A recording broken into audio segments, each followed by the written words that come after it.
When I got into cake artistry, it was only for the design aspect of it, not for the joy of baking or creating new recipes or getting into pastries, but because I was always a creative, that's just something that I was drawn to, and that kind of grew from me being so creative and different. My mom got married to a pastor. My stepdad was a pastor at Pentecostal church. He didn't believe in anybody going to college. Our only goal was to prepare for Jesus' return. And it's almost like you're taking something, you're like looking for joy. So that joy came from bringing joy to others. So I'd start just taking cupcakes and stuff to work. And sometimes when you're making people happy, that kind of gives you a sense of some sort of worth. Did you ever love baking at the time? Like, No, no, not really. It was just the joy that it brought. Yeah. And I just got up one morning and I was like, I gotta quit. Because I had to seriously think, do I want to be sitting behind a desk for the rest of my life to a place where I don't even like? Or I really want to give 100% to my creativity?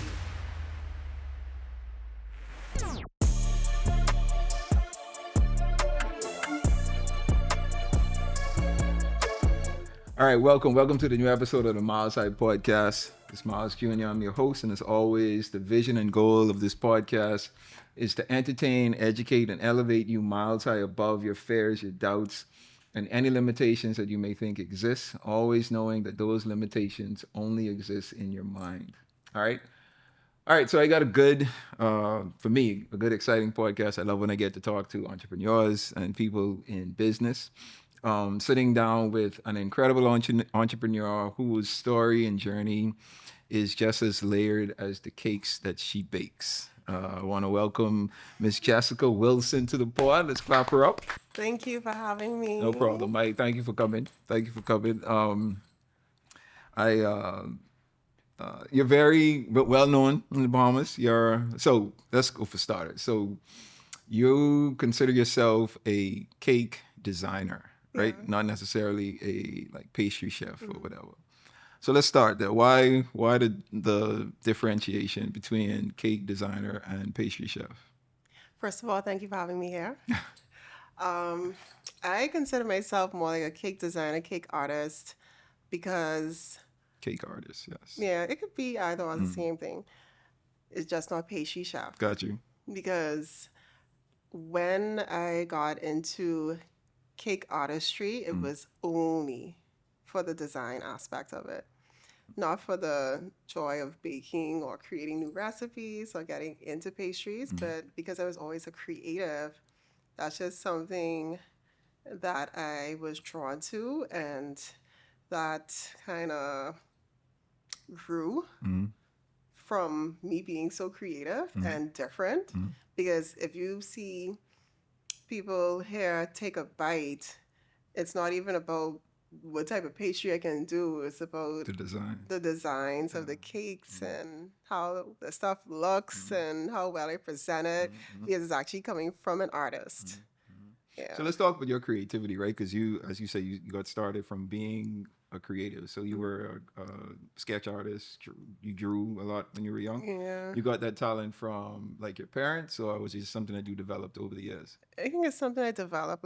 There was one time, and that's even a core memory for me, just looking at my mommy, because I used to draw on the wall so much. So what she did was she would bring back these big packs of paper home from work and just give me my pencils and stuff and pens, and I'll draw on every single paper.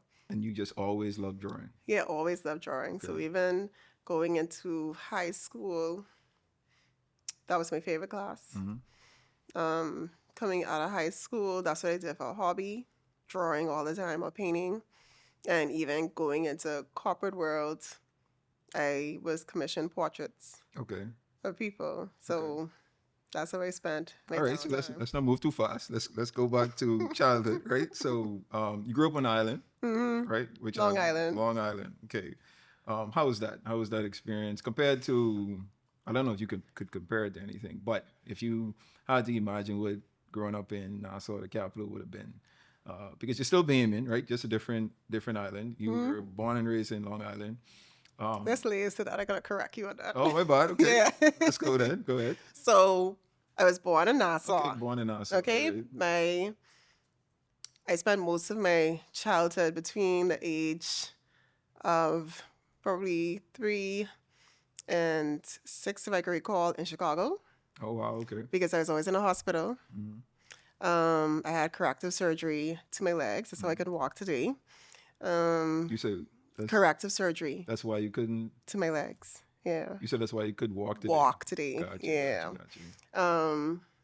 Then from there, went back came in Nassau, and my mommy decided to move to Long Island when I was 9. Oh, okay. So you're not from Long Island. No, so Nassau was still an island at that time, though, Not during that Long age. Island no more. Still an island. There were no murders. I think Gotcha. it was like one murder a year, if I could recall, if that much.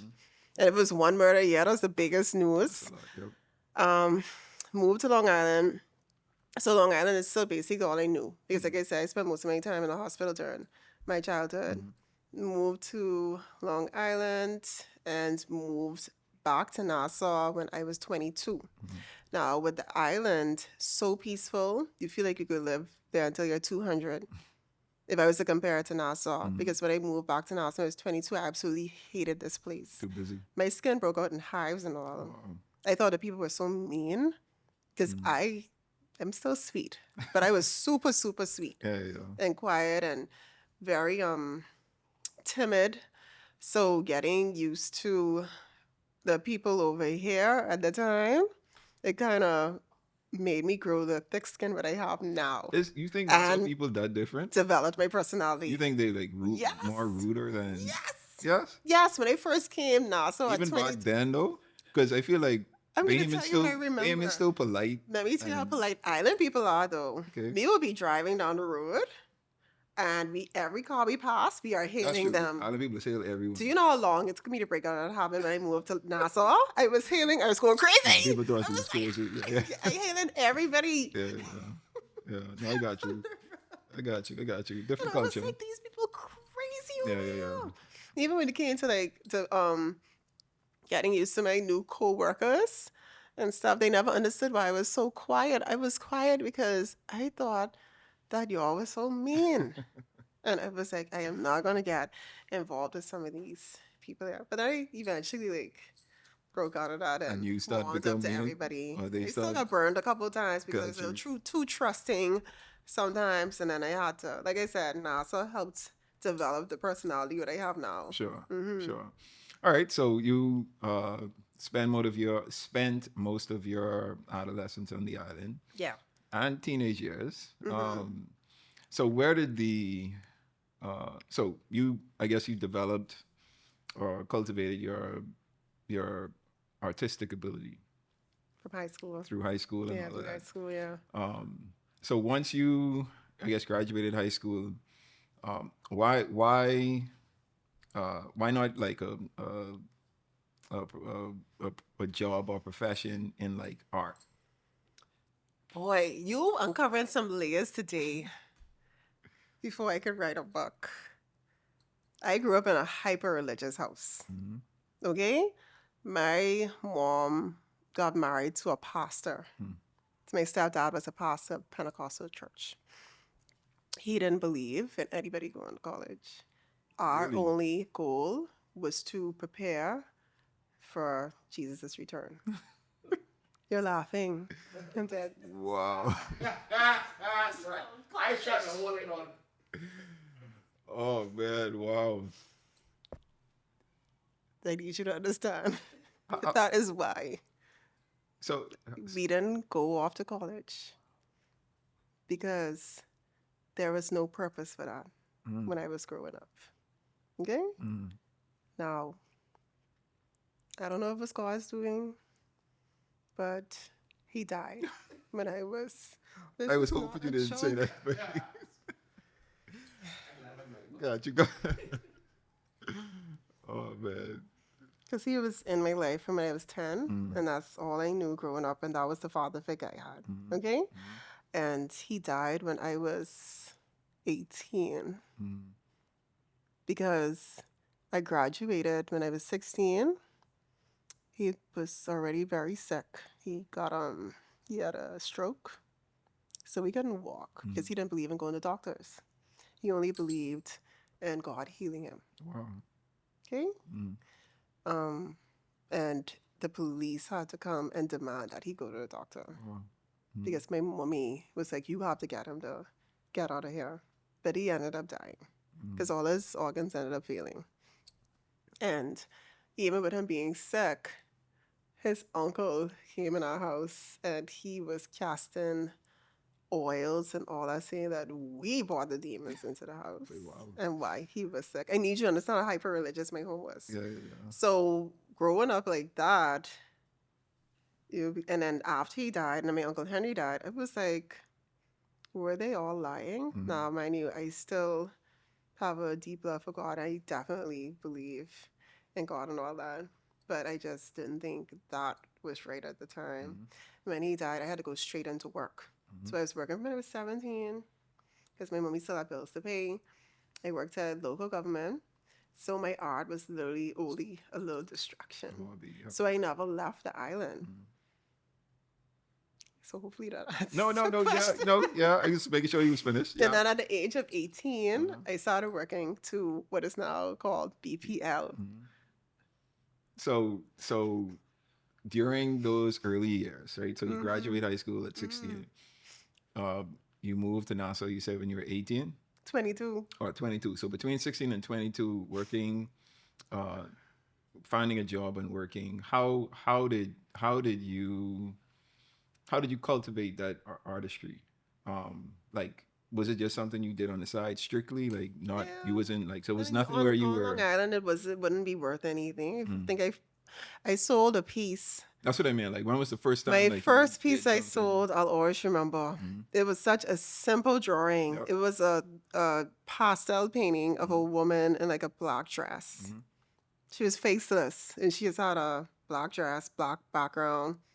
And the only, I guess, would that be the negative space on black was her white skin. Okay. And that's it. And someone was like, Jessica, how much that is? I didn't even know. I was like, you want to buy this?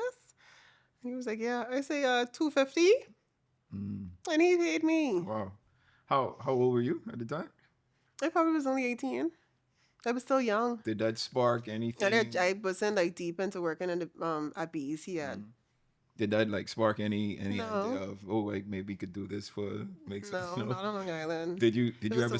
Our population was only 1,200 people, and I wasn't like, I want to make this into a thing. My goal at that time was just making money, so we could have some sort of a real living and stability. And you sold any other pieces? after Only that? when I went to BEC, like with portraits of us. So you just sold a piece at 18 and Yeah, just that was didn't it. even think I about didn't it? think about it. All I did was draw for fun because I didn't look at it as something that would. Could be a profession. Yeah. Yeah. Okay. So you start working for BEC at the time. Now BPL with BEC back in the day. Which And is I used to be right in there in that office drawing all the time. so how did the love for, I guess it isn't a love for baking. I guess it's still art, right? But to fuse art with culinary, how did that happen? I didn't start baking until I got into a relationship when I was 20. Okay. Because before that, I was also in a fitness competition. I didn't bake at all or make any cakes at all. I got in that relationship, and he was a lover of sweets at the time, and that's how I started baking. Okay. And So the artiness wasn't even in that yet. so how long? So I guess you baked for your husband, family, and yeah. all of that. Still working at BEC at the time. Yeah. And at some point, the shift came or the shift happened, right? Yeah. Because decided the relationship was also so toxic. Okay. And there was some there was some things that would have happened that put me in a very hurtful position. And it's almost like you're taking something, you're like looking for joy. So that joy came from bringing joy to others. So I'd start just taking cupcakes and stuff to work. And sometimes when you're making people happy, it like kind of gives you a sense Did of you ever love? some sort of worth. Did you ever love Huh? for baking at the time though? Like No, at all? No. not really. It was just the joy that it brought. Yeah, and I'd be like, oh, I So can. why What baking you though? think Because you about the could have, cupcakes? you know. Because it's so easy to Okay. do. Okay. And I had like a dessert book, Uh-huh. so I was starting to like test out all the desserts Recipes. in it, and just taking it to work. And I'll test out like different flavor cupcakes and stuff, and it didn't matter how good they looked, how they tasted, and they just was calling me the cupcake lady at BEC because they'll come to me every Friday looking for cupcakes until one day Were one of you my selling the coworkers. cupcakes at the time? No. Just giving them out. Okay. Just give them out every Friday. Yep. I bought sweets Yep. for the entire floor, basically, because I worked in credit and collections department. Until one day, one of my coworkers, his name was Dave. If Dave happened to watch this one day, hi Dave. He bought cupcakes for me. But then I don't want to skip the fact that my best friend Micah. Right. This was the first sale. Yeah. Right. But it wasn't cupcakes. It was A cheesecake. Right. She was just testing me out with something else. Sure. Have you made Something, but I don't like to make, and I still don't make cheesecake. I'll only make it like for the fun of it, but to sell, I would never. So that was your first official sale. My bestie, Your best friend. Micah, yeah. And then the second would have been Dave. Dave came to me one day and he was like, "Can you do this much dozen cupcakes for, I think, was it the children's hostel at the time?" So I ended up not charging for it. Okay. And then I went there and helped. It was a lot of BEC staff there, just helping out. And I bought the cupcakes for that event. And after that, but I still consider as a like a official order. Yep. Yeah. And then after that, he ordered another set of cupcakes. And then when I started selling those to him, then all my other coworkers started ordering cupcakes, but they like request certain things. Just can you do like red velvet cheesecake cupcakes? Something that I've never done before. And I'm like, okay, I'll give it a try. So a lot of times it's be like stressed right out, trying to figure out these things. Yep. And then those cupcakes, it turned into, oh, we're gonna do like a Christmas sale where you get this much flavors in a dozen for this much. And I used to be overloaded with orders. And I know why. Go ahead. Why? Because I was underpricing. Okay, so we getting there, right? So that's a great part of the conversation, right? But That's what it turned into. You started to sell, and at that point, did you realize, okay, I have something there. I should start thinking about how I could, monetize this or turn this into a business? You want me to be honest with you? Yeah. No, not yet. It just became an obsession. Okay. Because it was such a big distraction. And I was also a person where I couldn't say no. So, because I feel like if I was thinking like that, I would have done much better on my pricing and the way I built out my business at that time. But I mean, that's every. So it was just entrepreneur when you really first start. winging it. You're I just was thinking winging about- it. Sure, It didn't. you're just thinking about, getting the orders out, and just putting the price to it. not Yeah, really, and at the formulating. same time, I was in college, had my young kids. I was hyper focused on still being promoted in BEC. So I had a lot going on. I was just, instead of drawing now I was obsessed with baking cupcakes. Okay. And Yeah. so how did the shift come to say, all right, I'm gonna leave my job with a salary and benefits and go into this hobby or this side business full time and try to make this work? That happened, honestly, that happened when I was getting too overwhelmed with BEC. Okay. I had gotten really, really good over the years now because I went from cupcakes, started doing cakes, and because the artist in me. When you first started, did they like how your everything tasted? Like the Some people cupcakes? did and some people didn't. The ones that didn't, they told you? Yeah, sometimes. And like how would They you used to react? crush me. They used to crush me so bad. Did you think how did you think they tasted though? You thought it was like I think they tasted good to me. okay. But then I had to learn, like, people have different taste preferences. Mm-hmm. Even with Take-A-Bite today, I still can't expect everybody to like Okay. my product. Like, Mm-hmm. some people like certain restaurants over here or certain food, and I'd be like, how? Mm-hmm. Popeyes. Mm-hmm. I don't know how people like eat that. Like, but it's really popular. My Sure. kids Sure. love Popeyes, and I'd be like, it's so salty. So Sure. different tastes Mm-hmm. for different people. So it would come to you It and took a say long time for me to get that up, to get to what? to that level of thinking. Okay. Yeah. So, but they would come, and early on, they would come to you and be like, yes, I didn't really like Yeah. your. And I still approachable to this day, but back then it Well, was how did you super take it? Like, what approachable. was your immediate response? Like, I'd be oh, like, thank you for that, but oh, okay. But do you want to try another flavor? okay, Yeah. okay. So you just kind of moved past it. You Yeah, didn't but allow it to discourage you or no, so. it Okay, wouldn't offend me, okay, but it would be like, how do I make this better? got you, got And you. then even with like all that comes to growing in business, it's like almost like, growing pains too. Mm-hmm, Sometimes you have to go through that, especially if you self-taught. mm-hmm, That's the difference too. Like, because I still using recipes now what I getting from recipe books. mm-hmm, Or I trying to create these are not recipes that I'm creating on my own. mm-hmm, So you'll have a customer be like, oh, the cake was too moist to the point where it just crumbling everywhere. mm-hmm, To the point where another customer would be like, I felt like the cake was a little dry. mm-hmm. Or they'd be like, I don't like that buttercream. You don't have that sweet, sweet, sweet frosting. I prefer that. Mm-hmm. So, So it ends up so what? tearing you in all type of different directions. Sure. So, sometimes. I guess it took time to perfect what your formula was for the different Yeah. types of cake that you made, right? Yeah. So when did Take a Bite? When was it born? So were you still at BC at the time, hmm and the idea was there, and you was like, okay, let me start a business and let me figure out a name for the business. That's kind of hmm how it was.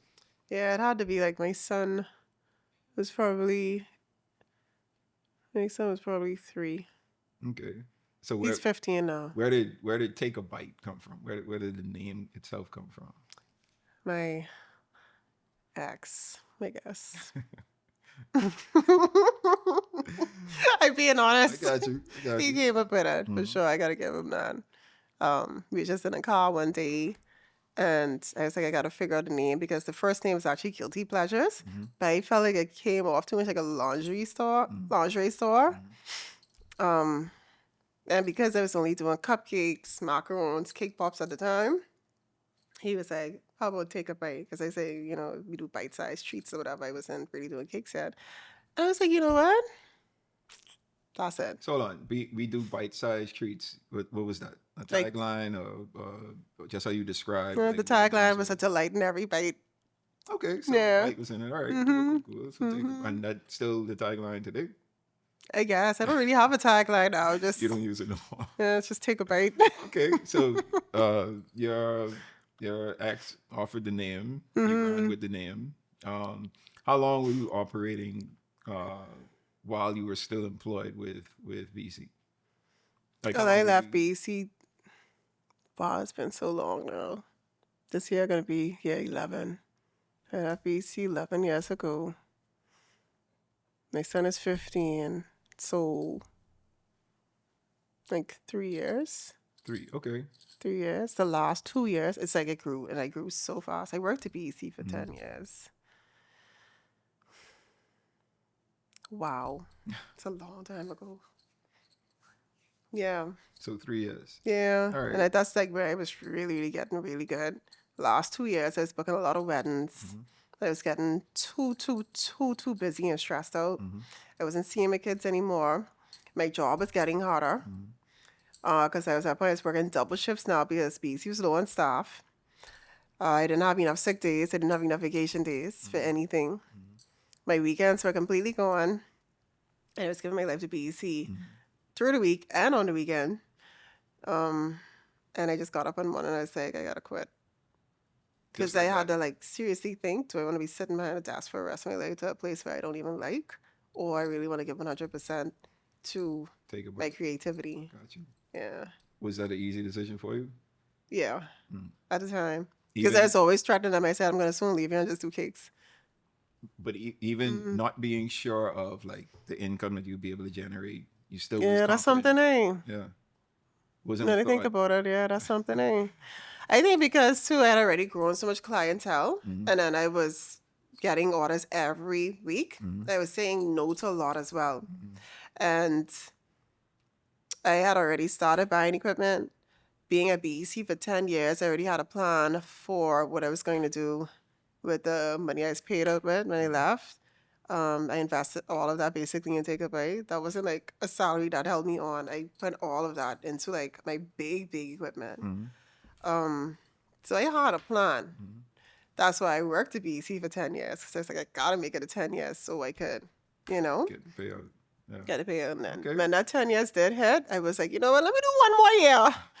And then I was like, no, we're getting too much. I almost felt like I was forced out of there in a way. From BC? Why? Because how I was like a supervisor in the cage, and there were others that got, they were placed in other departments.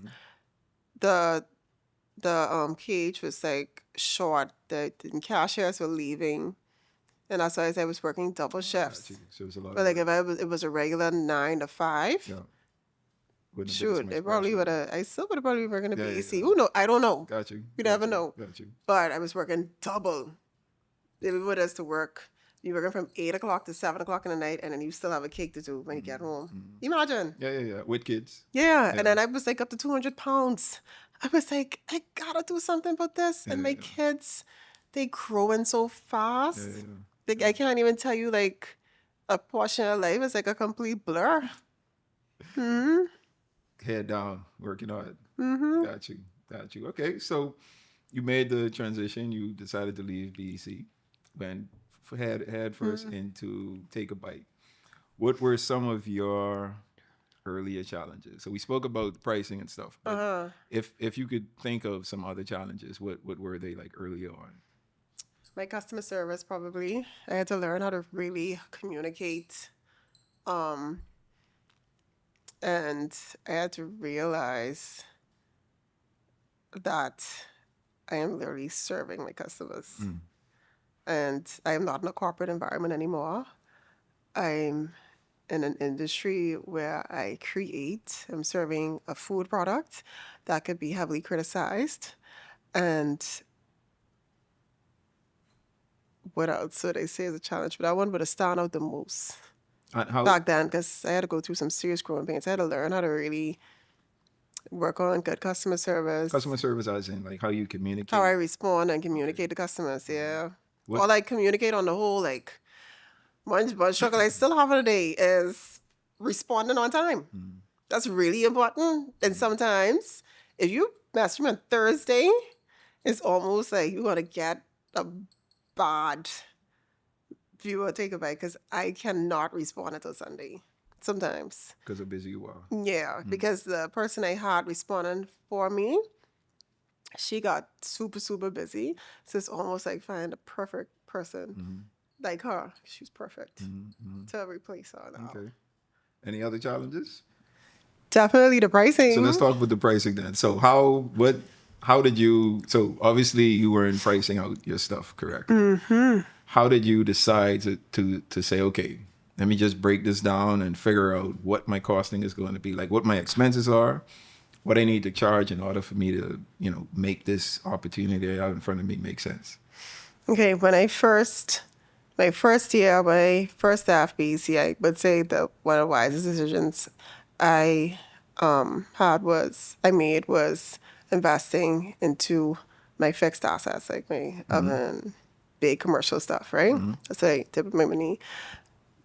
But I realized I had to take the time every week to work on my money. Money management. Yeah, money management, which I didn't do in the first year. I literally winged it because my bills were So still when you say getting paid. wing, like you wasn't depositing money into the bank account, or you I was wasn't- depositing money, just wasn't but balancing. You just I was depositing. I had a good at the bank. Look at it, it was a good cash flow, right? sure. But the expenses obviously was still a lot as well. Because like I say, I pay my bills, but some months I probably only broke even. The first year, I still only ended up, and my friend, me and my bestie still laugh at us, I ended up with like $750. And I was like, girl, And profit. this is not going to work. That's what I end my year with. Yeah. And she was like, I'm looking at my bestie, I mean, Micah. first year ending up in the green or black is pretty good though. Yeah. Let me not say pretty good. It's not like most businesses. Mm-hmm. So you do more than break even. So that's good. Yeah, I was still surviving because if I was working at BC, it would have been the same thing anyway. So that's why I wasn't like, okay, panicking too much. But I was like, this ain't gonna work. Mm-hmm. I doing something I love, but I feel like it still could need to make more if I want to turn this into a good career for myself. So how do I you? also have people being like, Jessica, why you leave that good job? BC, that insurance so good. Yeah. Maybe you don't know what it's like to work there. So And then be a creative. how do you cost everything out now? Like how did you break that down? But I had to go down to the nitty gritty. Like if I buy in a 50-pound bag of flour, I need to know what 1 cup of that flour costs. Mm-hmm. I literally got that anal with everything. I needed to know how much money I'm making off of one cake with my labor. How do you figure out the formula? What's the formula to how many? I can't really say the formula. I have an Excel sheet. Okay. If that's to be like what I would do, okay. For instance, if a vanilla cake, I'll have to break down the costing of the vanilla cake. Say, for instance, vanilla cake only costs so much money, right? Mm-hmm. Then I'd be like, I need to get paid this much an hour. It takes me, I'm extremely fast. That's the benefit of all this. Okay. If I want to get paid this much an hour, I price that out on, say, for instance, 8-inch vanilla cake. Mm-hmm.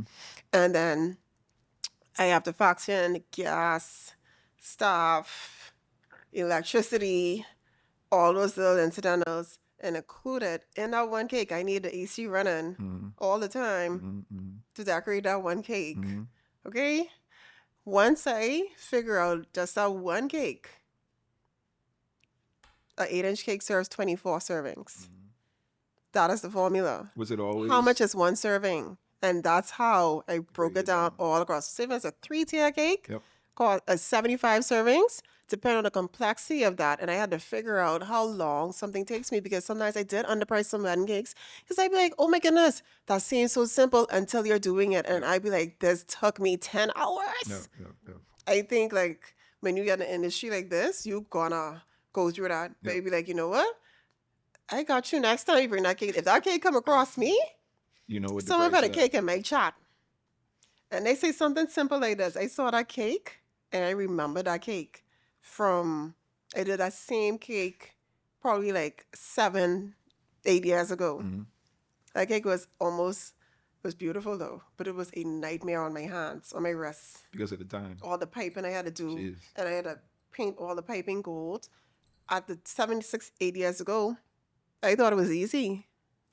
Only paid this much for this. That's why they give me the money so fast, you know. You think they know? They probably knew. I think Child, the price I gave that person for that cake, I'd be like, this will take me forever to do. I think this is important to note because a lot of people, when they see creatives do work, they think it's easy. They don't see the amount of and they think time this that this costs expensive. But exactly. They know, So they try to barter with your price because they don't know the time that goes into something. And I think it's pretty good for you to break down, well, this is how much flour costs, this is how much vanilla costs, this is how much a 6-inch cake. You know, I think that's important because people don't know the value of what something is and they try to lowball you. So I think a lot of people will gain a lot of insight when they watch this because it's like, okay, well, I respect the creativity, but I also have to respect the time that it takes to put into making a cake because it's not easy. I want to introduce you to the Munroe Global app, the ultimate platform to empower your leadership journey and inspire your purpose-filled life. Access timeless teachings designed to help you grow in every area of your life. From leadership development to personal growth, Munroe Global has it all at your fingertips. With the Munroe Global app, you'll have exclusive access to powerful videos and messages from the legendary Dr. Myles Munroe, a digital library packed with life-changing content right at your fingertips, and a vibrant global community of visionaries, leaders, and change makers just like you. Whether you're at home, on the go, or in the office, the Munroe Global app ensures you never miss an opportunity to learn, grow, and lead. Available now on Google Play and the Apple App Store, the Munroe Global app is your gateway to unlocking your potential and impacting your world. Download the Munroe Global app today and take the first steps toward living the life you were born to lead.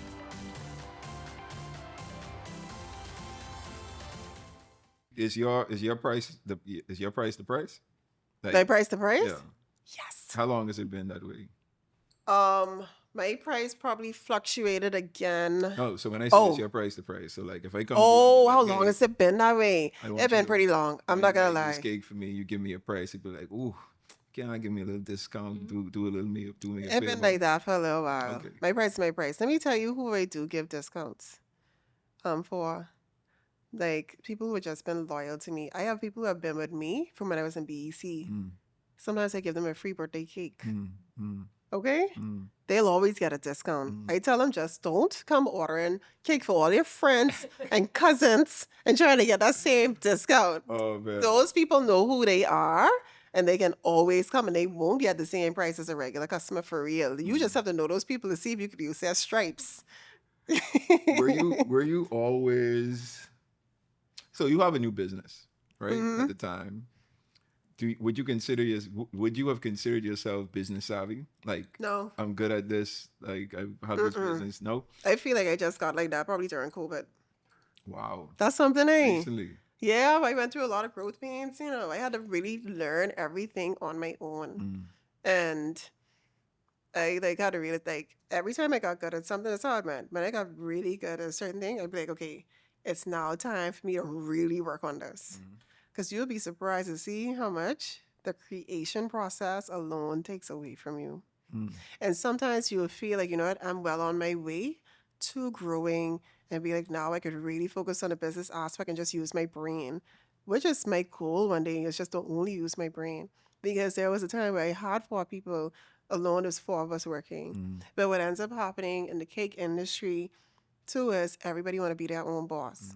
A lot of people don't believe like, okay, maybe we could grow together. Everybody would be like, this is my business, my name on it. I think because we romanticize entrepreneurship so much, we worship it so much, and it makes people feel like you look so good because you're an entrepreneur.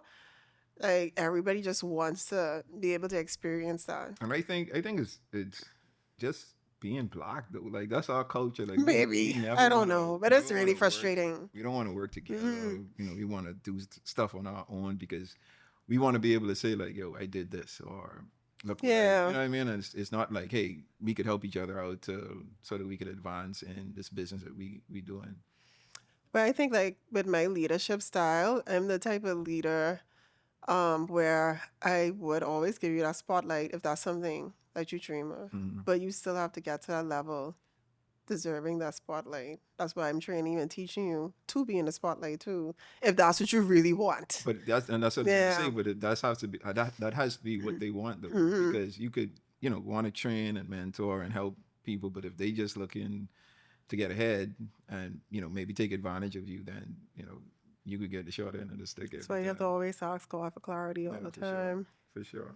Yeah, but I definitely been through it. I had after you be like, okay, we have a team now, you can work on this, and then you end up losing some of the team, so you end up right back to a certain spot. And now you have to figure it out again. Mind you, I do plan on hiring again. It's just that I'm super careful and very picky this time when it comes to bringing someone back on TakeABite again. There's already had 3 people who I was trying to teach with the cakes and stuff and work with me. But people also need to realize that working in a kitchen, whether it's cakes or food, it is not easy. You have to actually like it. Like, the cakes are beautiful, but trust me, if you was to look at that cake and then look at me, I look a mess. Okay? It is very hard. That's a good question, right? So, because as an artist, right, how do you fall in love with the baking side of it? Because I don't, because I pay someone to bake. So you don't bake? Okay, that makes sense. Okay. I can bake, I bake, it started with me baking.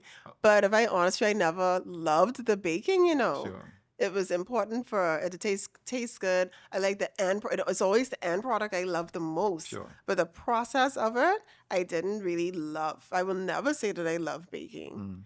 Now, if I was a corporate girly and I go in home on the weekend and I have a nice easy weekend, I'd be like, oh, let me bake some hot cross buns. Sure. Of course I would love that. because I don't have to sell it to anybody or please anybody with it. Mm-hmm. It's just relaxed, slow time. Sure. That's the difference Got you, with got you. loving baking. That makes sense.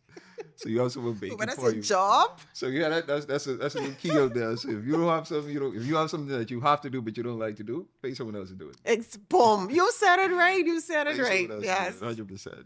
So through this process, have you ever doubted yourself? Like, has doubt ever creeped in? I'm sure it has. Like, how did you overcome those doubts? Self-doubt. They have, I guess, my mind of this way of just getting out of doubt really quickly. I don't know. It's because like the moment I doubt myself, I'll have cha-ching on my phone too, and like, Okay. oh my man, as a comedian, Right.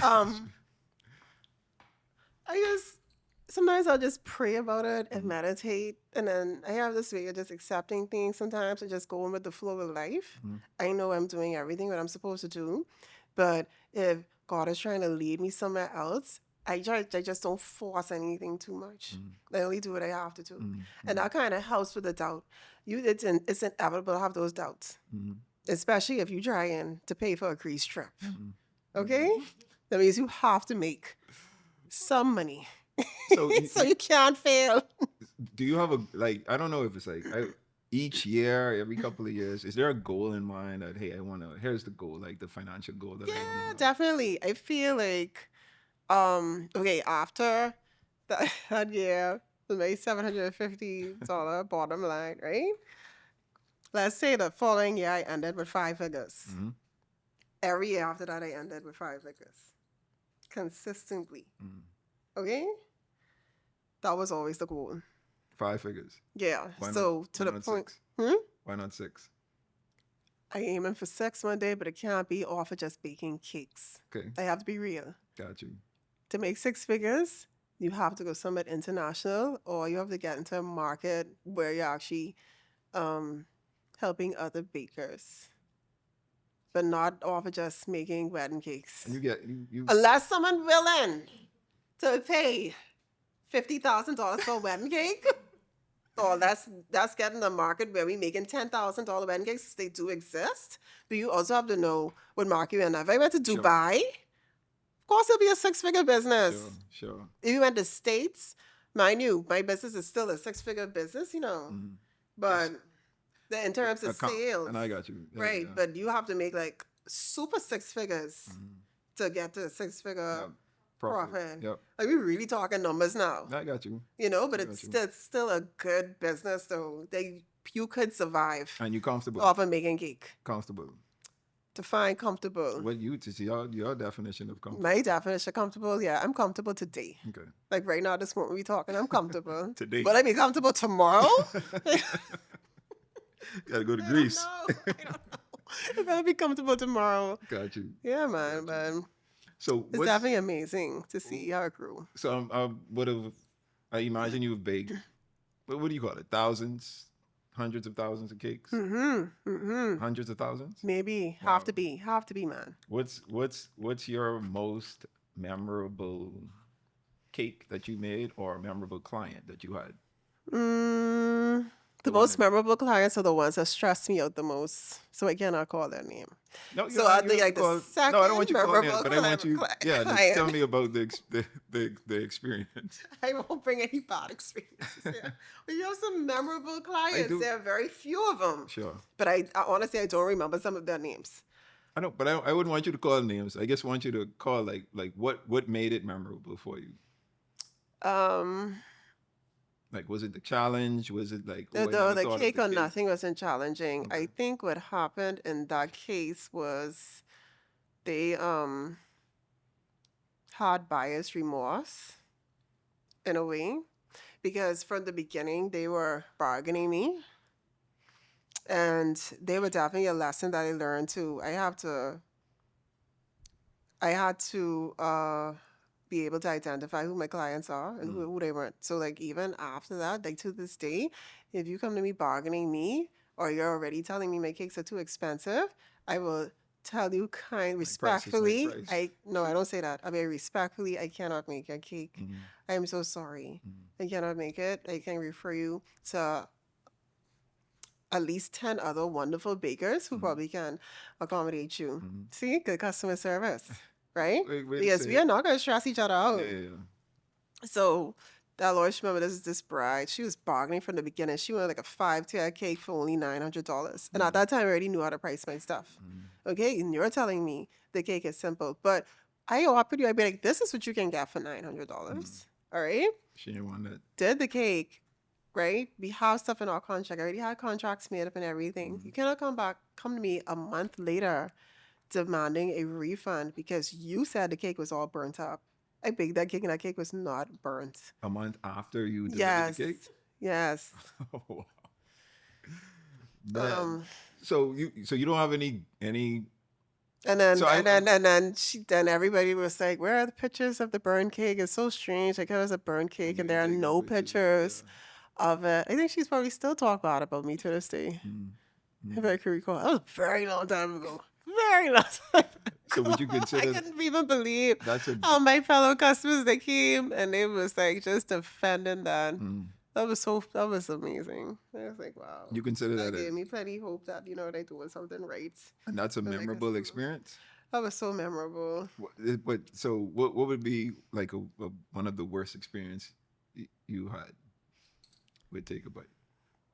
That probably was the worst. So that's the worst. So yeah. So on the other spectrum, what's the other end of the spectrum? What would be like? I want something like positive. Like, hey, of course, I thought you wanted the worst. I wanted both, but I wanted to start with something that was. Oh my gosh, I have so much good. I have so much good. That's why I'm still here.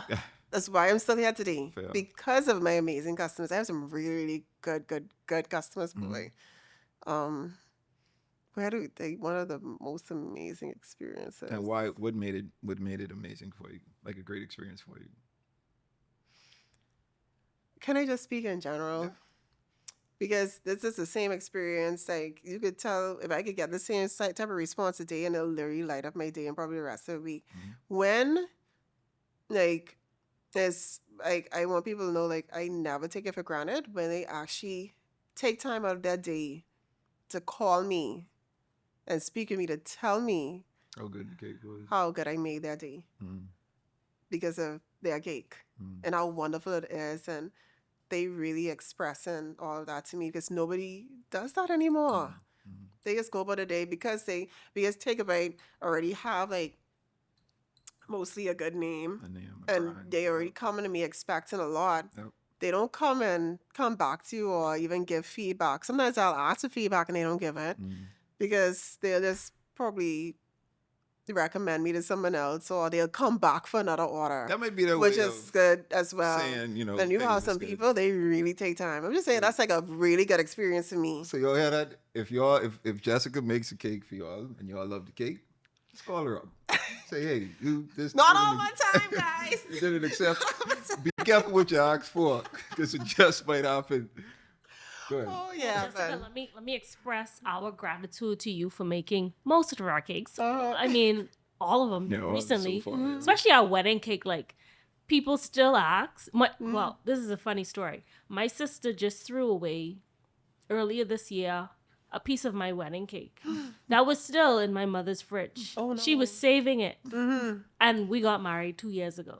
So that should tell you how much she loved the cake. Everyone loved the cake. Everyone we cut it up that day, and everyone was taking cake home. So it was really delicious.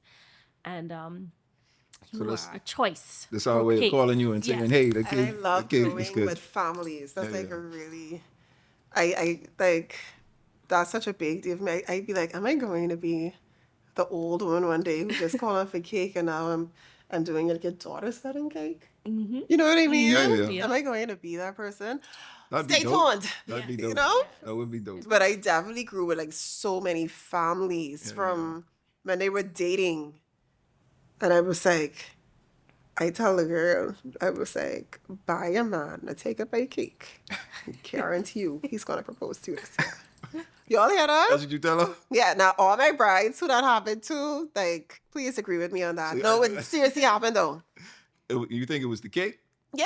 It was the cake. Combined with God's promises to our life. You know? But man. yeah, I definitely have, and I even went to one of the brides' weddings, and I know she still remember me from saying that. I said, girl, he buying him these cakes. He gonna propose to you as a good woman, girl. Yeah. All right, well And that's good, man. So, marriage, but you didn't just stop. christening, You huh? didn't just stop at baking, right? No. You decided to expand. So you talk about wanting to get to that 6-figure mark. It takes more than just baking cakes. Yeah. So you're working towards that, Hopefully. right? You started your Take-A-Bite Academy. Yes. You didn't know that's where I was going. You look shocked when they said that. No, yes. So I definitely over the years, I have grown an extreme love for baking. I mean, for teaching. So teaching really started during COVID because wedding cakes were done. So you still had to find a way to make some income. And then and at the same time, people were looking for something to do where they could also make money, I guess, or / hobby Sure. during the downtime. So I taught a lot of classes during COVID. And it was virtual at the time, I assume. Some of them came to me one. Okay. Yeah, it wouldn't be a group. Okay. Yeah, because they did teach 1 or 2 groups before What's COVID. part of that though? Because like, did you just was sitting down and be like, you know what, I could teach this, or I like to teach? How did you know you love It to was teach? knowing that there was a need because people kept asking for it. Okay. Yeah. Okay. So last year was probably the most extensive classes that I've taught because it was a group of 6 persons. And I was teaching something so complex. So I was still a little nervous about that. And I can't explain the feeling I had even after that. Like that there's the next level of fulfillment after teaching that class. And I was like, you know what? I have to do it even better next time. Sure. So that's what I'm working on right now. Doing a phase of classes from beginner level all the way to advanced, where persons can come from beginner to advanced or just do the advanced, do the intermediate, whatever they choose. So hopefully that's something that I could take bigger and bigger into the future, to the point where I have a place where I have multiple ovens, multiple coolers, and possibly even an incubator for bakers. Because BTVI don't offer culinary or baking, but UB they only have like the basics, Sure. like super basic, and that's it. But nobody really teaches cake artistry. Yeah, and hopefully take that online too. Yeah, makes sense. So Jess, you speak about teaching, but I don't think you covered how you learned, because I know you started saying that your cupcakes, they were kind of ugly. So how did you use your love of art and how you knew how to draw fine art? How did you learn how to do these fabulous designs? Well, just like how you have to go through some stuff that you don't like to get where you have to be. So the type of person I am, when I'm learning something new, I kind of get obsessed with it because I need to be able to do it. Because I always look at, say for instance, I wanted to do photography, right? Now, if you try to talk to me about any of these cameras, I'll probably drop dead asleep anyway. But say, you know what, I want to do this. Let me teach myself this and go through all the terms and all the stuff I need to do. And hey, let me call Scott House Media or whoever teach me a little lesson. I'd be like, hey, can you mentor me or give me a few tips if you don't mind? And I'll let you take me through some courses. You charge for it? And I'd be like, let me take them. Camera to me still look a little boring. But I know when they put out this podcast, it look beautiful. So that's my goal, to get to that end product of what they would see on the screen of their phones or YouTube or even on the TV, the quality that's behind it. So, and when I get to that point, I might not know the terms anymore, but I kind of know what I'm doing. Sure. So it's like the same thing with baking. I had to learn how to bake, and I had to learn how to find the sturdiest cake that could hold up on a 4-tier cake. Because not all cakes could do that. I had to find the perfect buttercream that could handle that stability. All boring to me, but I had to learn it. And then after I learned those processes, now it's time for me to teach that to other people. Do I like it? Probably not. The art came easy. Once I learned, The art of creating came the easy. design of the Yeah, cake. because I always, if I have to, I draw out all my cakes. Sure. I like to Yeah, draw your yes, you cake. did. And very Once I like, put it on in paper, 2 minutes. yeah. It's like, wait, what? Because that's what I love. Yeah. The creation of it. Like if cake artists come to me a day who have problems designing cake, then they be like, if you send your brides to me, and that's fine. If you want to make the cake, that's fine. But if you need help with designing the cake, I could do the design You for just- you. It's a business aspect. That's true. That's another Yeah. consultancy. You just sparked 2 questions. So one, have you ever But designed? she asked a really good question. I want No, to sorry, answer go ahead. something to her too, but she did with the students. So with my student, my last class, I made them do a certain cake. But this is what I do in my super intensive class. I have, which is a one-on-one wedding cake intensive, right? I actually challenge a student to create their own cake. I be like, this is the first session now. I'm going to show you how I approach the designing cakes. Because I always feel like you need to have some sort of creativity in you if you want to succeed in a business like this. Sure. You cannot come and just be like, I just bake cake, put dough fondant and on it, and boom, I'm a designer. One flower. What gives you that edge is you being an artist or having, even if you don't know how to draw a face, that's fine. But you have to learn how to find that creativity and put stuff together. You could have your own style too. It don't have to look exactly like mine. Sure. Right? That's how you get your edge. And I'll make them draw out a design. I'd be like, okay, go on Pinterest tonight, pick out certain textures, colors, all of that. That's your homework. And we're going to design a cake. And now it's up to me to guide you on how we could bring that design to life using different textures and stuff. Okay. That's the challenge that I give students. And so it's almost like I already thrown them to a fire pit. So I was thinking They about could taking kinda your learn it. class, but You creative though. You might like it. yeah, but I like boring. You like easy. You Yes, like I do. boring. come for the boring cake class then. Yeah, I need the Yeah. Boring cake class. That cake's really boring. Well, see, my aunt was a baker, and so I Nice. used to help her, and I'm like, Cool. So you have some sort of history Yeah, she still got a little bit of in the skill. kitchen. do. Yeah, you got a little sweat in, you know what I mean? Yeah. So you brought up. Well, now I have 3 questions just off of what you were saying just now. Okay. The first is, how do you come up with your designs, right? Because I'm the amount of cakes that you've made over the years. I sure you don't like to be redundant and do the same cakes over and over, right? So like, how are you creative enough to be new and innovative, like as you approach each request for cakes? Customers like you and your lovely wife. The more of y'all I have, the better. But it does become redundant. And I remember speaking to one of my fellow creatives who also in the wedding industry, and they had to remind me, like, Jessica, that's still paying the bills. So sometimes you have to do the boring stuff over and over and over again. Yep. Because in the tourist industry especially, they love to order the same thing over and over and over again. Yep. White rustic cake, seashells, orchids. Oh my gosh, I'm doing it every single week. I don't even post pictures of it. Yeah. Because I did 4 weddings this weekend, and mostly all of them was the same thing. Oh wow. Okay? It gets very boring until one customer be like, Jessica, I want you to do your thing on this. I'd be like, okay. And especially if it's like more of a wedding. Now, if it's just a $150 cake, Yep. You ain't I can't putting already much spend that in much it. time on it.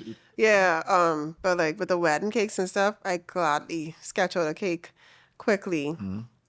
The next question was how I come up with the designs. No, that was the first question. Oh, that was I ain't say the second question yet. The second question is, have you ever designed a cake, right? Like visually design the cake, or like sketch the cake, and then you get to the process of making that cake, and then you're like, I can't do this cake. This too sophisticated. I gotta change. You've always been able to make what you design. I have designed cakes, and I'd be like, I don't know how the hell I'm going to do this, and I end up figuring it out. Okay. Yeah, Okay. always. I always tell my friends, they'd be like, Jessica, you sure you'll be able to handle all this weekend? And I'd be like, I don't have a choice. Yeah. These people already paid me. I have to figure it out. So you've never not been able to complete a cake that you designed like for a customer. Okay, that's dope. The most challenging one I had with that, but I was like, I have to figure it out, it was a pirate ship cake, and it was 4 tiers, right? And it had like these waves on it, these blue waves, an octopus, a pirate ship, a little pirate ship, but I had to make out of Rice Krispie treats. And I was like, this design is so beautiful. The composition is like amazing. This is a piece of art. And I had to figure out how to make those waves. Wow. Edible waves. Wow. Okay. And I got to send you a picture of that cake. Yeah, I would love to see it. So you can see what I mean. Yeah. That's like one of my best cakes ever. I was like, I need more cakes like that. I love that cake so much. So that's the question where I asked you what was the most, what I asked you? You said experience. I guess. All right. That was a stressful experience. But That was so stressful. Yeah, but the end result was like, wow, this is nice. That I was impressed with myself. I was like, I really did it.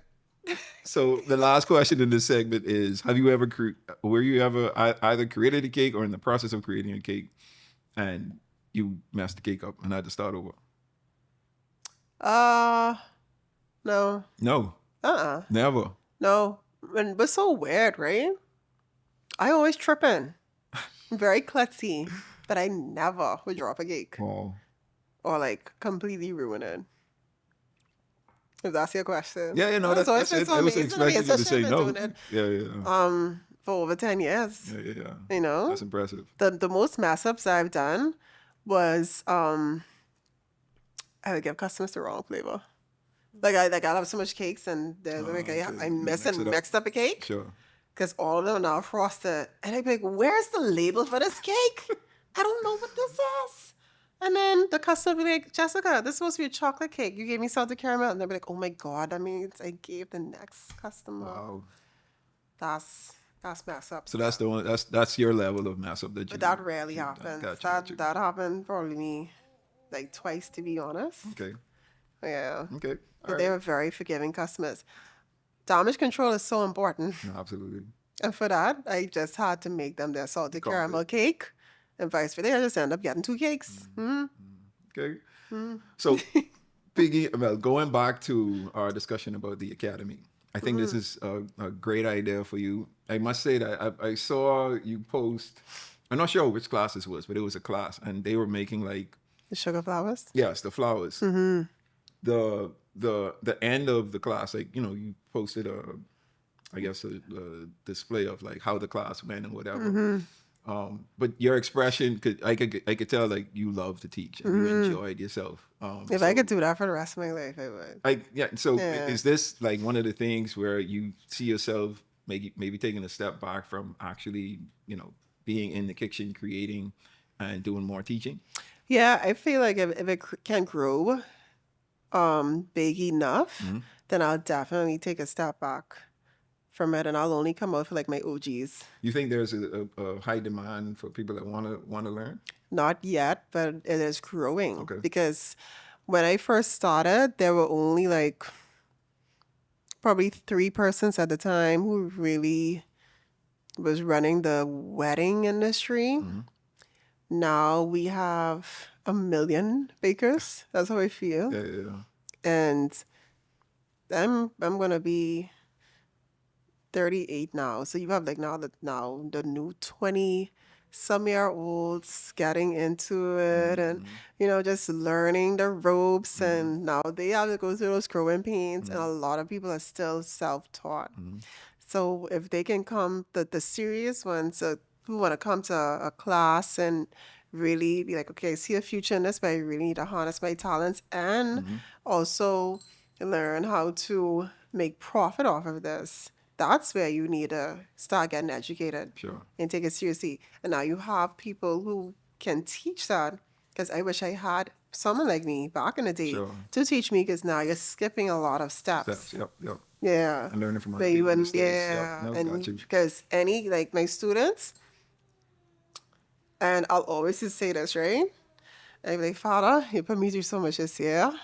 Everything you could possibly go through in a business, I think I already went through. All right? Every single thing. Where you think you have it all together, and then boom, something else will happen, and it'll be something brand new. And now you have to figure out how to deal with it. Yep. So anything my students come to me, I can troubleshoot anything, because everything already happened to me. and it's especially working in a hot country. It is definitely different. So certain things you learn on YouTube don't work in the Bahamas. Because of the heat. Yeah, and in a different climate.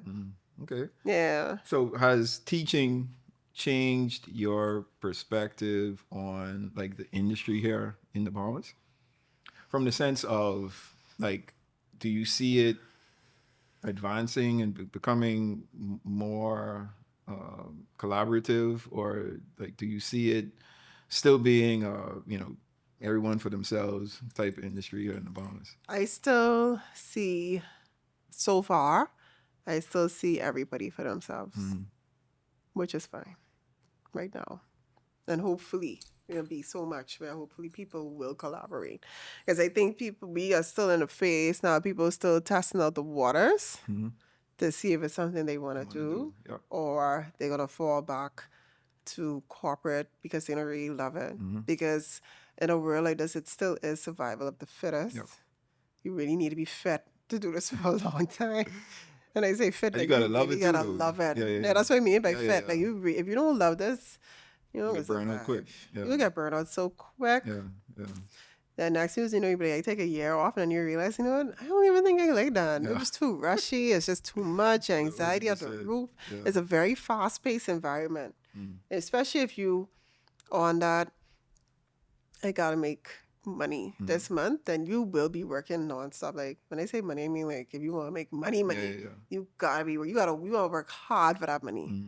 This is not like a big finance position. They working their brain hard, but not in this industry. You working your body hard, like super hard.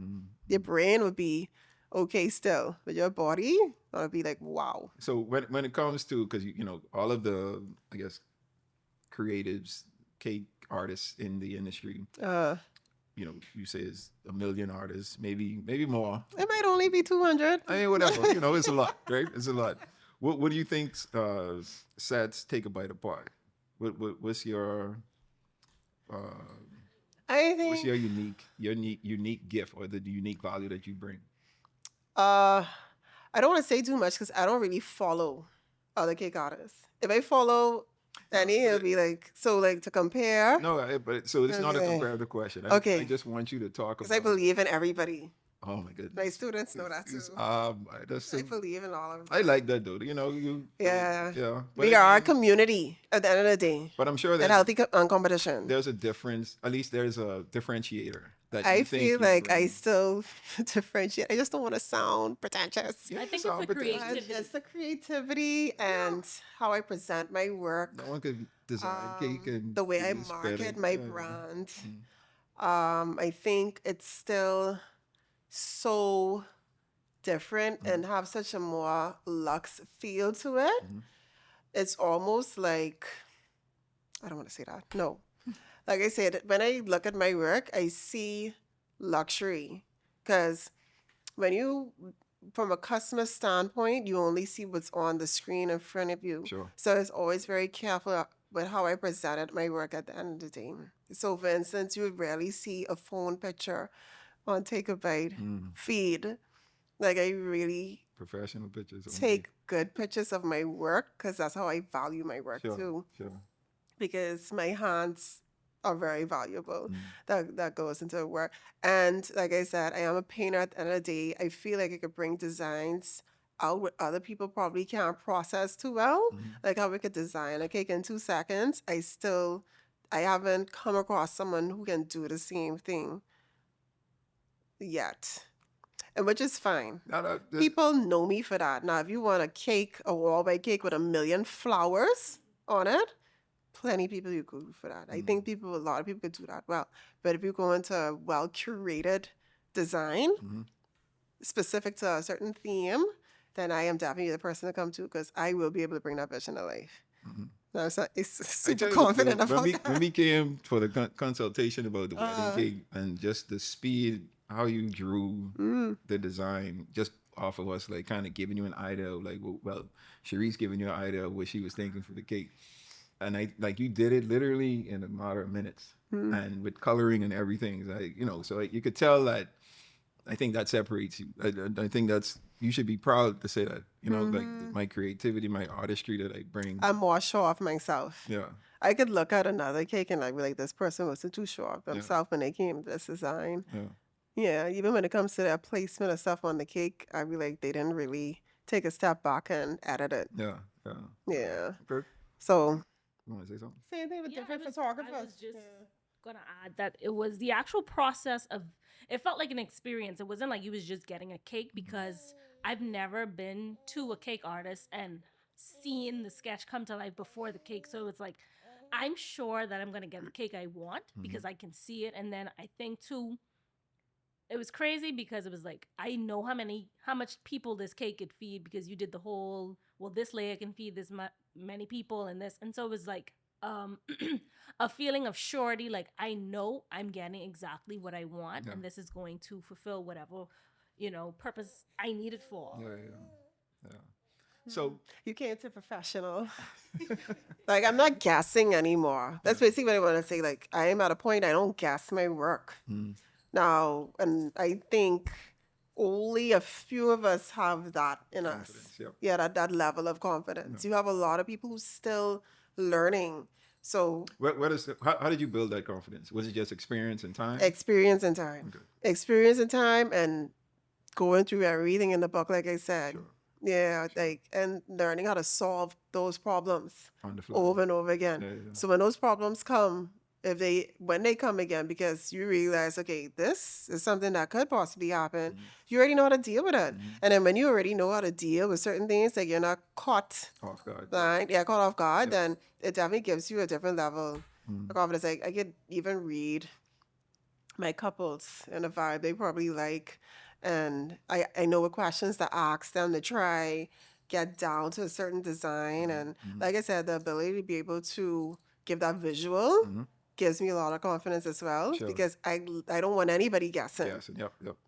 And I don't want to show up to a wedding with a wedding cake based off things that you told me or you showed me without finalizing a design. Because when I leave that reception area, the only thing I want is, okay, this is what I wanted. And both of us are now happy. Do you feel like there's more to life than what you're experiencing? That deep down, you're meant for something greater? It's time to stop wondering and start discovering. At the Munroe Institute of Leadership, we believe every person carries a unique purpose, a calling designed specifically for you.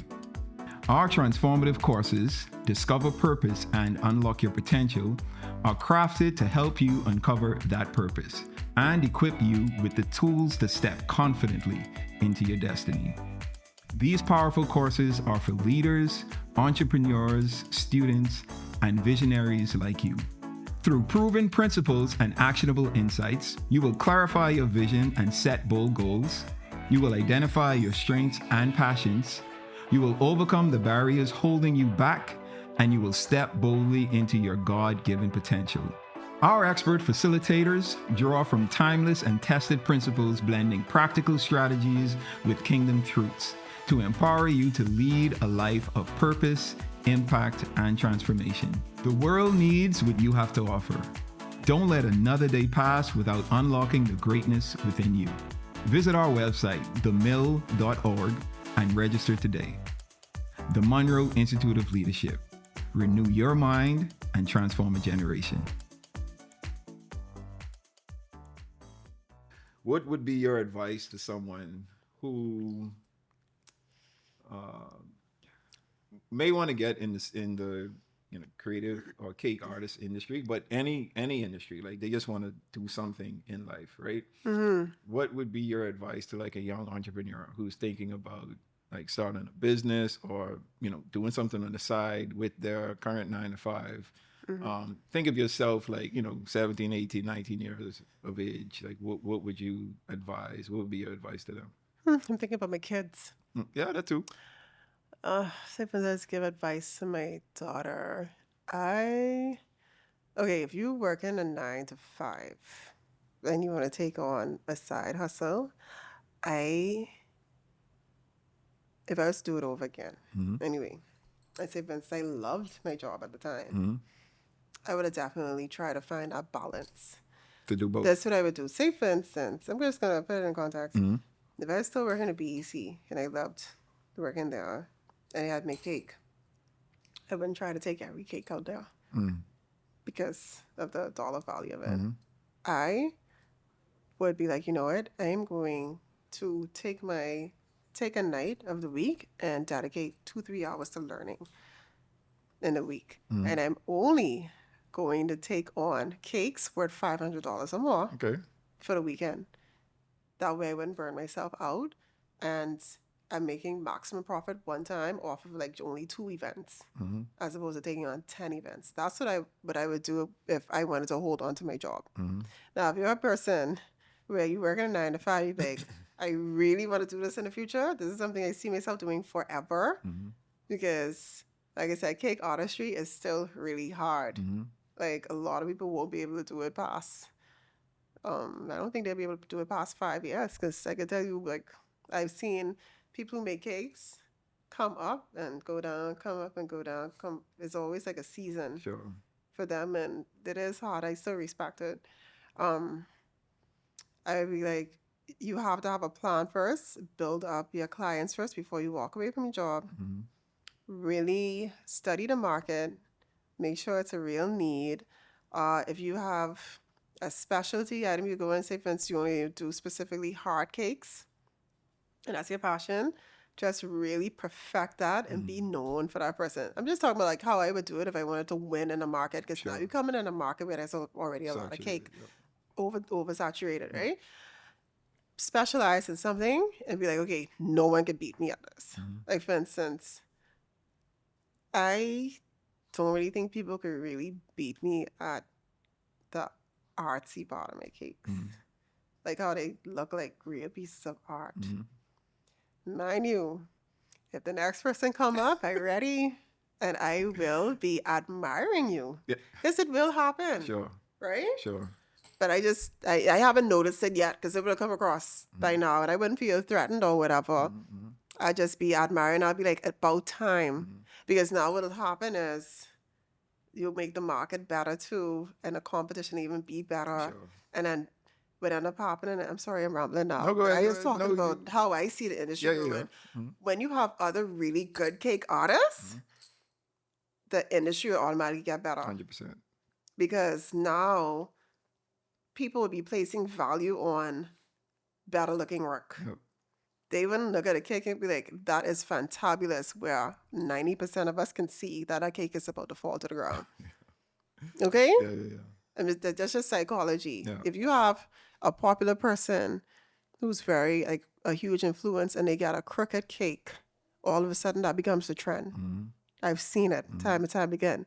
Yes, you have that high influential person get a really nice piece of art. Now that becomes the trend. People want a piece of art. So that's why I say the more good cake artists we have out here, the better industry you'll get. So that's why I'd say, like, that's what I would do. You have to perfect your work. So when you come out on the scene, you're already the talk of the town. Because you're not falling into the pool of subpar cake artists, I guess, who just doing the basics just to be like, okay, this would make me a living, this is what I could do, and that's all I can offer. I'm not going to advance more than this. And I know that sounds biased, but it's because I'm an artist, and I feel like if you're going to come into this field, you have to really come good one time. But I think that's any industry you get in, right? If you want to get into an industry, be the best at it. Be the best at whatever it is that you do. Like, find something to separate yourself. I like where you said if you want to do hard cakes, perfect doing hard cakes. Don't do anything else but hard cakes. And I think that's great advice. That's how I would do it. That's why, like, when I first came out, I think I did it the right way too. When I first left BC, I only really did wedding cakes. And then when COVID hit, that was the most birthday cakes I've ever done. And so now we have a good mix of wedding and birthday cakes, but it still feel more on the custom end. To some customers, it still feel like an investment when they come to me, like they only come to me for their 30th or 40th birthday. Fair. But that's what it ended up turning into. So the moment, I guess, my name called in the room, sometimes they be like, well, she's too expensive. I can't get it. I have to get a Jonathan Brothers cake this year. So maybe next year I'll get it because it's my 40th birthday. I think that's the brand that's a good rep, that I have right now. You like that? I love it. Okay. Because what end up happening, you end up having less disappointment Sure, too. sure. Because sometimes people do not want to spend that money. Sure. And that's fine. Sure. And you, Yeah. you create a certain value for you. No, that's perfect. Yeah. So I want to talk about two more things. So Okay. finances. So I don't want to get too much into the business. You kind of alluded to it earlier. But how profitable, how much, I don't want to say how much, don't tell me how much, right? But from a I'm revenue, giving the people that all that information. from a revenue generation standpoint, right? I'm not rich, okay? I'm not rich. Let me put it there. Okay. I mean, rich is relative, but I'm rich in life. there you go. I have 2 healthy kids. I have a home to live in. Like, I'm pretty comfortable. My AC works. Those things are very You important. need that.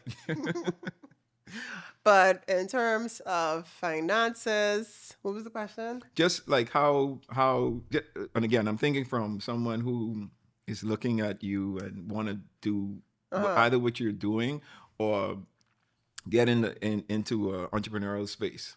Oh, I have the perfect advice for that. Deposit all your money. Create a credit history. Yes. Because I know some entrepreneurs, they will hold on to that cash till that kingdom come. Yeah. And that cash is nothing for you Yeah. unless you invest that in something. Yeah. So cash flow, banks love it. You can be an entrepreneur and still go to the bank and get something, but you got to have a lot of history. Yep. That's the only thing with being an entrepreneur. Because, for instance, in order to get a mortgage, I had to show 4 years worth of cash flow. That's a lot compared to if I was working for government. 3 months salary. Yeah, 3 months salary. Even Sure, if better. my net is only $1,500, I'll be able to get a mortgage before an entrepreneur who deposited in $8,000 to $10,000 a month. Yep. That's just how it is. Yep. So I always say every dollar you make, put in the bank. If you already got some of your investments, because I do have a mortgage now, and even along with that, I was able to get my little bus broke down on me. I had no choice because I would have still been riding that bus. People know about the bus. Yeah. My little 4-cylinder bus. After that, well, before I already had invested in my endowment because I'm also looking at my future in terms of retirement and all that type of stuff. So I thought that was very important at the time. And I wish I also did that from when I was 20, but I didn't start it until I left BEC. Because now I had to think about, okay, retirement savings, all that type of stuff. But I must say I got more disciplined with my money after I left government. Because with government, I knew that paycheck was always coming in. I was like, am I even making any money? Just spend it. I guess that's all. I don't know, but what was that about? But that was the blessing in this. It's because I knew I had to survive. Sure. I had to learn how to deal with my finances. That's what forced me Yep. to deal with my finances. And contact Q at RF Bank and Trust. Uh-oh. Q, you gotta pay me for that. He really educated me a lot on investments and how important they are in terms of money just sitting on your bank account as opposed to be invested in stocks and bonds and equity funds and all that type of stuff. Sure. So I would advise entrepreneurs also get educated in that. Like I said, all this is stuff that I wish I knew in my 20s. I wish I was better educated in that. Because at this age right now, I probably would have been almost retiring. If I had started from when I was 20, because I remember I was working from when I was 17. Sure. If I had started with that same BEC salary, that salary reduction could have been going towards an investment account. Yep. Right? Yep. But we are taught, I can tell you one thing I had in BEC, I had 5 different insurance policies. Okay? Oh, man. So it's like all on the wrong things. Yeah, products. Yep. So education with finances is so important. That's what I'm going to teach my kids now anyway. No, But as an entrepreneur, invest your money. When you make profit, no. Now, unless you're making so much profit, you already have all those investments in check. You already have your property, which is also an investment. Then you could be like, now it's time for me to play. Now I could buy the super expensive stuff that I always wanted because there's nothing wrong with that either. But then if it's only a want, sometimes you have to like not be able, because now I'm just going to crease this year after I'm taking my daughter. I think that's the biggest blessing, being able to take my daughter with me. Sure. After so many years, it's because I was like, okay, I have to accomplish certain things first before I go spending money on a trip. Sure. Yeah. So, I mean, you sound like you manage money well. So, I don't think. I think I'm okay. I'm still learning because some things also happen in my life too. And then you have to be like, okay, how do you handle these curveballs? And just be able to get back up from it too. Yep. So I wasn't always like, oh my goodness, I have such a big cash flow or whatever. You still hit some spots in your life where you're like, damn, all right. Yeah. I have to create a new product, or I have to make plenty of money Valentine's Day, have a big sale. That's what makes me drive to and gets me motivated, is if I know I have to accomplish something or I have to come back from something. It helps me work more too. Mind you, I am not overpricing because I don't want people to mix that up. It's just that I have to work extra hard or even come up with something new and trendy that can sell more in that moment. Sure. Yeah. Okay, that works. Final question, and I ask all my guests who come on the pod this question: how do you define success? Well, if you had asked me that 5 years ago, I would say success is maintaining $200,000 on a bank account. Specific. Okay? Yes. Success is being able. This me a couple years ago now. Success is being able to take an entire year off and pay yourself, because 5 years ago that was my goal. Sure. Okay, to have so much money, which I was at, and be like, I'm going to take an entire year off and just rest. God laughed at me. Okay, that did not happen like that. So fast forward now, today, success is almost crying seeing my daughter walk towards her award ceremony. Success is taking them to the doctor for a visit and the doctor coming back to me and be like, these are some nice, healthy, growing kids. Success is their brains working properly and them just being a big blessing to me. And if I'm having a sad moment, they are my comfort. I don't ask for it. They know I need it because they're the most amazing kids ever. Sure. Success is being able to pay my mortgage on time and not having to be stressed out about it, and be able to be creative and do what I want to do with my time to be able to pay my bills. That's success. You know, success is me being healthy and sitting here in front of you today to have this conversation. So you're going from 200 to so I'd be like happy with life and health and all of that good stuff. Like success is just being at peace. 100%. Because it's easy to still have that if we go about it certain ways, you know. But at the same time, will you be at your happiest and peaceful? So you have to like not true success is probably being able to still go back to that goal, because there's nothing wrong with that goal. Sure. It's still being able to go back to that, but being able to maintain that peace and happiness at the same time. And that's like ultimate final boss success. Right? But right now, success is just appreciating, being grateful for what I have now. Where you are.